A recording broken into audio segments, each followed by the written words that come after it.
Hello everyone! For centuries, the Japanese have mastered the art of turning food into edible poetry, creating culinary experiences that are as mesmerizing as they are mouth-watering. Japan's flavors often leave the rest of the world wondering, how did they think of that?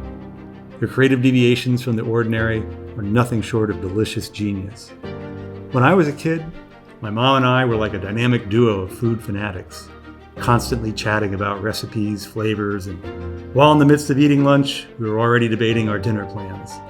I distinctly remember my dad sighing and asking, "Is food all you two ever talk about?" To which my mom quipped, "What else is there?" Honestly, she wasn't wrong. Fast forward to today, and not much has changed. I'm still obsessed with all things edible. But now, I found my tribe. You, our viewers, and other gourmets and gourmands who don't simply eat to live, but live to eat. Today we're diving chopsticks first into one of the hottest foodie destinations in our city's second Chinatown. It has an odd name, Omoyade. Honestly, I mispronounce this more often than not. In Japanese, Omoyade means memories or reminiscences. It's a nice idea, just wish it were easier to say. Anyway, Omoyade is a true hidden gem, serving up flavors so good, practically writing love letters to your taste buds. So buckle up for a savory adventure that's guaranteed to bowl you over, and the perfect place for those of us who live to eat. We're kicking things off with shots of strawberry soju and calpico, a popular melon drink. These seem to be all the rage in Asia these days. Oh, and don't worry, we're balancing it all out with a steaming hot pot of green tea with adequate caffeine levels to keep me sober enough to do this review. Cheers! I used to have a Brazilian friend, Bruno. He was obsessed with croquettes and searched far and wide for them. Well, these may not be Brazilian-style croquettes, but they're truly wonderful and highly worthy of obsessing over. The panko coating is phenomenal. They're made from potato, but somehow are lighter than air and crispy. And the taste, perfectly seasoned with just the right amount of salt so the potato is not masked by the other flavors. They remind me of the best potato pancake you'll ever taste. Dip them in this intense umami-rich sauce and enjoy.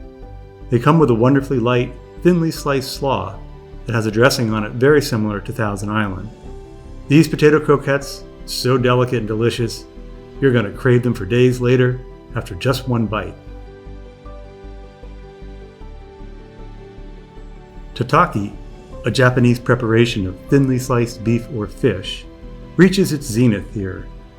This dish features some of the freshest tuna you'll ever encounter, expertly seared to perfection, a delicate crust on the outside, while the interior remains vibrantly raw. It's topped with golden, roasted garlic that adds a savory depth. Served immediately, the marinade barely has a chance to penetrate the fish, ensuring the fish's purity shines through. For the ultimate bite, pair the tender tuna with a slice of garlic and a bright cilantro leaf, an exquisite harmony of flavors. Trust us, you'll savor every moment of this starter as much as we did. Though this dish may not win a beauty contest, what it lacks in beauty, it more than makes up for in taste. The tuna version of this dish was so intoxicating, we decided to try the beef lovers version.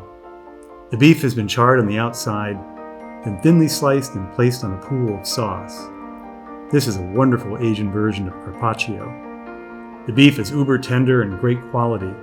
The sauce has a smoky flavor and richness which comes from soy and sesame seed oil. And, of course, garlic. In fact, lots of garlic.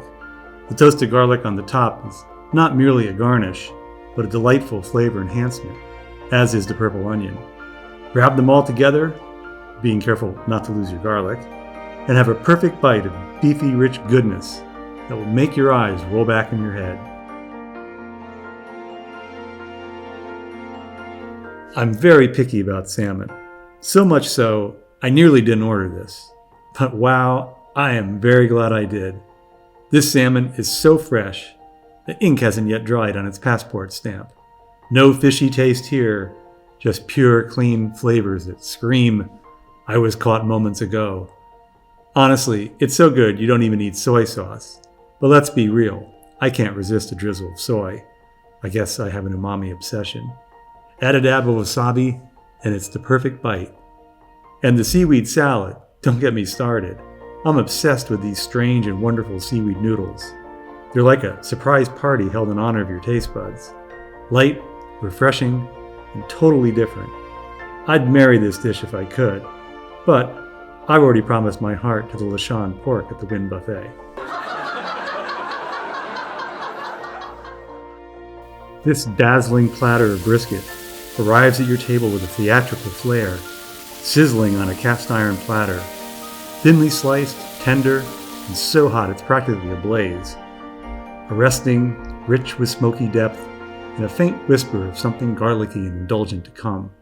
The aroma is a beautiful prelude to a dish that insists on being savored. Word is, this brisket is auditioning for a permanent spot on the menu. I think it's a shoo-in. By the time you find yourself here, it will likely be a signature offering, so don't miss it.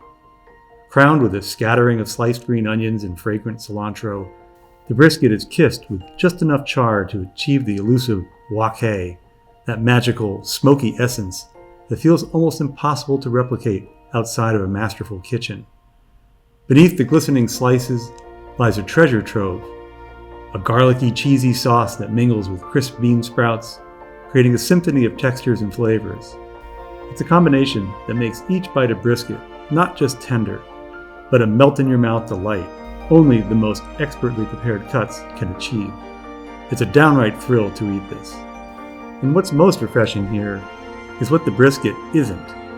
It avoids the over-the-top sweetness that so often overtakes and ruins similar sizzling beef dishes at run-of-the-mill Japanese restaurants. This isn't some sticky teriyaki pretender. It's bold, savory, and deeply satisfying. A dish that doesn't just ask for your attention, but demands it. And just to remove any possible confusion, I really liked it. They start you off with a perfect warm bowl of miso soup.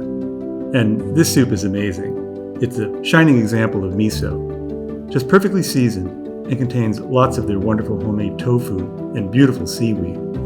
I thoroughly enjoy seaweed. And as you all know by now, I love anything fried, and katsu is one of my favorite fried treats. Nobody does it like the Japanese. It's hard to convey here the enormous size of this giant cutlet, but the Ton Katsu is a force to be reckoned with, and suitable to share with two people. With this monster in front of you, it's unlikely any other dishes in sight will evoke size envy.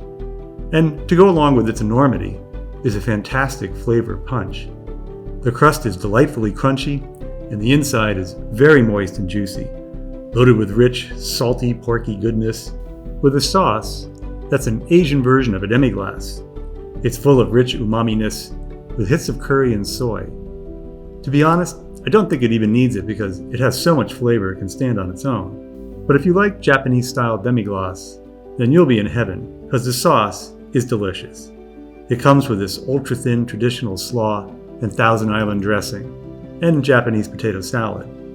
The slaw is a nice relief from the rich fried pork chop. The potato salad is absolutely delicious and contains thinly sliced cucumber. It's very well seasoned, as is everything here. Well, enough said. Yet another must-try dish at Amoyede. Imagine this: thinly pounded pork cutlet, lovingly stuffed with ooey gooey mozzarella, fried to golden perfection in a crunchy panko crust. It's like a warm hug from your favorite food group, cheese. Seriously, how could this not be amazing? And the sauce? The perfect sidekick.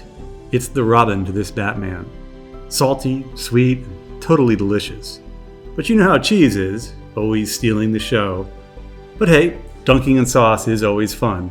And let's not forget the crisp, refreshing slaw that makes you feel a little bit healthier, even if it's mostly wishful thinking. And this cheese pull is a thing of beauty. It's the stuff dreams and Instagram likes are made of. This isn't just an appetizer. Bam! Pow! It's a life decision you won't regret. Trust me, Your taste buds will thank me later.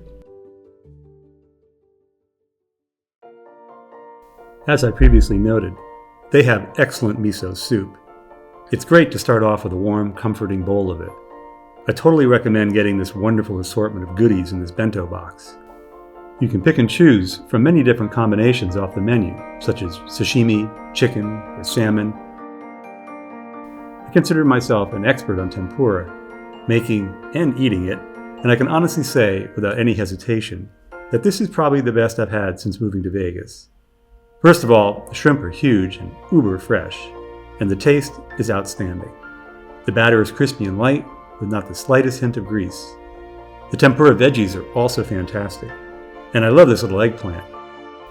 When a place is busy as they are today, sometimes details are overlooked or they're off their game, but everything here is spot on and presentation is beautiful. The teriyaki beef is a wonderful steak, beautifully grilled in a sweet and soy-licious sauce. I think the outstanding feature that differentiates this teriyaki from most is the strong sesame flavor imparted from the seeds. I'm not always a fan of teriyaki. It tends to be too sweet for me without anything else going on, but the sauce here is a different story. I'd be happy to eat it any time.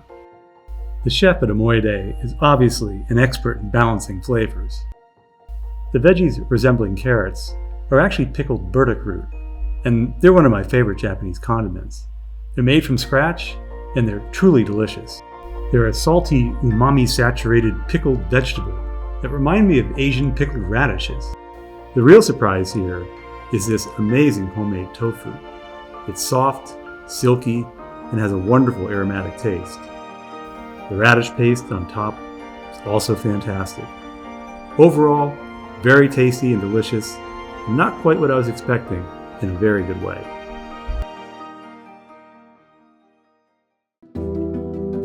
Let me tell you, this dish is a stunner. Not just in its presentation, though it's practically begging to be photographed, but in the way it delivers in flavor. The pasta, or should I say udon, is cooked to the perfect chewy al dente texture, the kind that makes every bite feel substantial and satisfying. The sauce? Oh, the sauce. Luxuriously thick, it clings to every strand without ever veering into soupy territory. It's a delicate dance of garlic, fresh cream, and butter.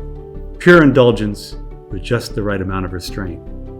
What makes this dish truly sing is the way it marries the comfort of Italian tradition with unmistakable Japanese flair. The plump shrimp, tender calamari, and briny black mussels are bathed in a sauce that walks the line between Alfredo decadence and the zesty brightness of scampi. It's rich, savory, and just a little brash. And then there's the garnish, shredded nori and green onion. While most garnish is there only to make a pretty picture, these add an umami punch that pulls you right back to Japan. A little wake-up call for your taste buds. At $16.50, it's not a dish, it's a steal. One bite, and you'll understand why this is one of my go-to orders. It's a plate of pure joy, bold yet balanced, and absolutely worth every penny.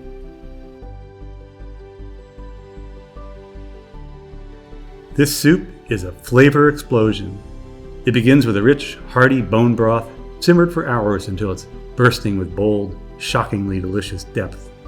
Swimming in this umami wonderland are perfectly crispy shrimp tempura, because why stop at delicious when you can also have crunch? The udon noodles strike the perfect balance, toothsome, not mushy, and conveniently bite-sized for easy twirling. No noodles flopping around making a mess of my shirt and those seated nearby. The broth boasts a slight kick of spice and a generous layer of glorious fat. Remember, where there's fat, there's flavor. Embrace it. Packed with seaweed for that ocean-kissed essence, and topped with what looks like a radish, but is actually a fish cake playfully disguised. This bowl is a masterpiece, a must-try dish you won't want to miss.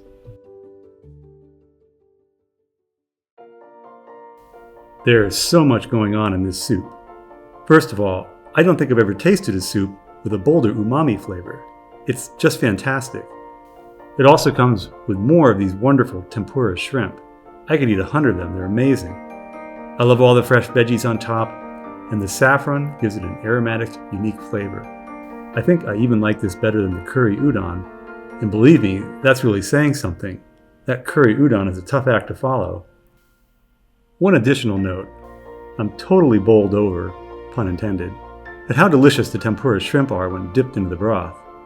I would have thought this was going to result in a mucky, slushy mess, tragically ruining the tempura. But no, the tempura batter soaks up the broth, and the combination, it's epic and elevates both. I couldn't stop eating them. Absolutely delicious.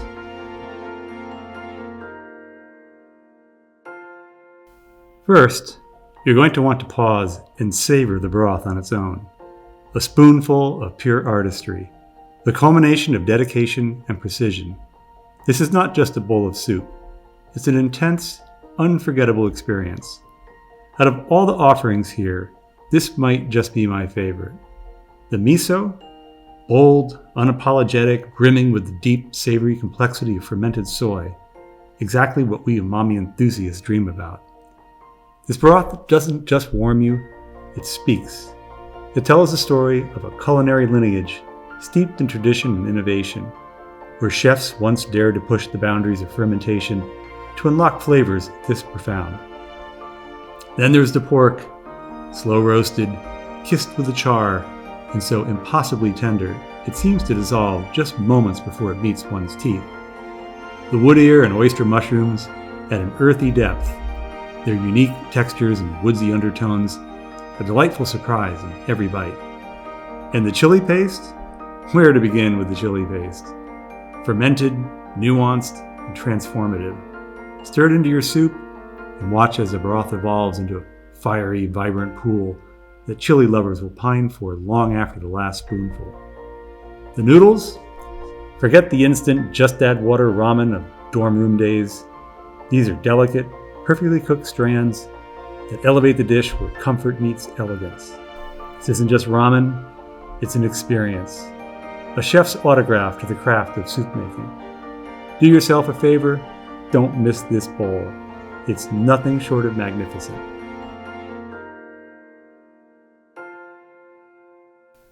Many Asian restaurants offer a limited selection of desserts. Sometimes it's difficult to even consider the dishes desserts at all. Many places stick to classics such as green tea or red bean ice cream. It can get a bit repetitive and uncreative. But at Omoide, they truly raised the bar with one of the finest Japanese desserts I've ever encountered. This dessert isn't just delicious, it's visually stunning and packed with flavor. Imagine a golden cake-like box with a texture reminiscent of a waffle, but softer and fluffier inside. It's delicately sweet, with hints of vanilla that pair beautifully with the rich, creamy vanilla bean ice cream and luscious honey. Served warm, the dessert arrives at your table with the ice cream gently melting into the cake, while the honey seeps into every nook and cranny, enhancing each bite. It's a sensory delight, a perfect harmony of textures and flavors that feel indulgent.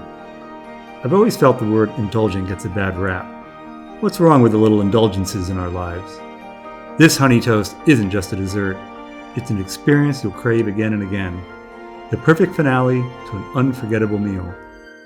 And so, the young men put down their forks. No more food would be consumed that day. We discovered this gem some time ago, and it quickly became one of those places we couldn't stop thinking about. Omoide isn't just a restaurant. It's a revelation. The food demands your attention, not because it shouts, but because it hums with precision and passion. What sets Omoide apart is the talent in the kitchen. This isn't just a meal, it's a masterclass in the art of Japanese cuisine. Every dish tells a story, and every bite reaffirms the skill of a chef who doesn't just cook, but creates. Normally, this is where we discuss Dish of the Day honors, but it's simply not possible to choose just one dish as the best, as there were so many standouts. I can already hear comments rolling in, telling us we don't create reviews, but advertisements. Well, what is one to do when everything is terrific? Hopefully by now, you all know I don't shy away from telling you when I don't like a dish. So trust me, Omoyede is a rare find, and you'd be wise to check it out. If you haven't been yet, do yourself a favor and experience Omoyede. And when you do, don't be surprised if you return, as we have, time and time again. Maybe you'll even see us there. As we noted in the intro, Omoyede means memories. But we formed many at this wonderful restaurant, and they're all good. Finally, it's safe to say we can eat a lot, but in the spirit of transparency, this video was filmed over 2 visits. Oh, and one more thing. Make sure to let them know Let's Eat Vegas sent you. I know we're all guilty of watching YouTube videos and not participating. As a reminder, please like, comment, subscribe, or even become a VIP member. It means a lot to us, and it helps us grow and to bring you more reviews. Join us next Friday, December 20th, 2024, when we release our last video before Christmas. Calling all dim sum lovers, tired of the crazy lines of the holidays? Well, we found a place with excellent dim sum, a little off the beaten path, but a great spot to avoid the hustle and bustle of Chinatown dim sum restaurants. This might be an excellent time to subscribe and hit the notifications bell so you'll get a reminder when the new video is released. Until we eat again, bon appetit!